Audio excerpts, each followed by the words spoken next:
आशा की किरण। ભગવાન શ્રી હરિ કહે શક્ય હોય તો મોક્ષ પથની વાત મારા સંત કહેતા હોય ને તમે સ્વીકારી કરજો, માનજો. ક્યારેક તમને કઠણ પડશે, જો વ્યસન હોય, કુટેવ હોય, કુલક્ષણ હોય, સંતો કહે ત્યારે કઠણ પડે. તમને કહું છું, યુવાનોમાં કોઈ નહીં હોય તો છોડી દેજો. કોઈ પ્રકારનું વ્યસન હોય, કુટેવ, કુલક્ષણને છોડી દેજો. એ તમારા હિતને માટે થશે. કોઈ સ્વભાવ હોય તો છોડી દેજો. ક્યારેક નાનો સ્વભાવ તમારા પરિવારને વેર વિખેર કરી નાખતો હોય, એવો સ્વભાવ મહેરબાની કરી છોડી દેજો.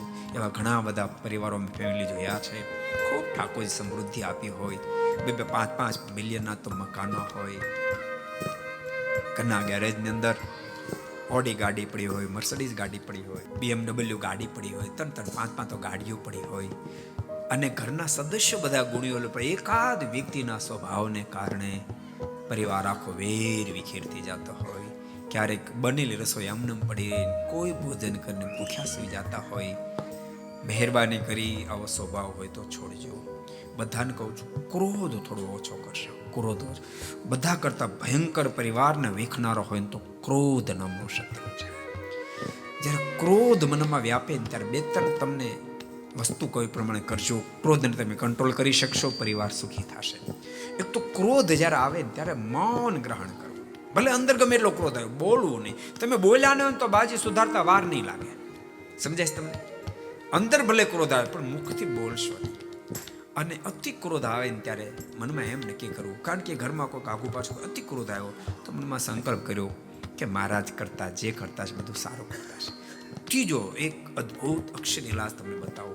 ક્રોધ જ્યારે આવે ને ત્યારે મનોમય મનને કહેજો, તું શાંત થા, તું શાંત થા, તું શાંત થા, તું શાંત થા. તમે 1 વાર, 2 વાર, 3 વાર, 5 વાર, 10 વાર બોલશો. તમે અજમાવજો તો ખરા. અહીં બેસીને સાંભળીને કહું છું, ઘેરે બેસી સાંભળીને તમે અજમાવજો તો ખરા. તમે 10 વાર, વધીને 10 વાર બોલશો તો તમારું મન શાંત થઈ જશે. અને યાદ રાખજો, એક વાર ક્રોધ આવતો તો ક્રોધને તમે કાબુમાં લીધો, પણ ક્રોધના કાબુમાં તમે ન આવી ગયા, એનો પછી સમય ગયા પછી તમને આનંદ આવશે. અને 1, 2, 3 ફેરી ટેસ્ટ તમે ચાખશો ને પછી ઓટોમેટિક તમે ક્રોધને કંટ્રોલ કરશો. અને જે વ્યક્તિ ક્રોધને કંટ્રોલ કરે એનું ફેમિલી ખૂબ ક્ષેમ કુશળ થઈ જાય. પુરુષ ભક્તો હોય તોય ભલે, સ્ત્રી ભક્તો હોય તોય ભલે, એ બાપના સ્થાન, ફાધરના સ્થાને હોય તોય ભલે, એ પુત્રને સ્થાને હોય તોય ભલે, એ સાસુને સ્થાને હોય તો ભલે, એ પુત્ર વધુને માને વહુને સ્થાને હોય તો ભલે, બધાએ આ દોષને જીતવો પડે. જેટલું જીતાશે એટલો પરિવાર સુખ શાંતિથી જીવન વ્યતીત કરી શકશે. તમે અનુભવતા હશો ક્યારેક કેટલું સુખ, કેટલી સાહેબીઓ હોય, પણ ઘર વેર વિખેર ચાલતું હોય. ઘરના પરિવારના અનેક પ્રકારના પ્રશ્નોએ હોળી સળગાવી દીધી હોય.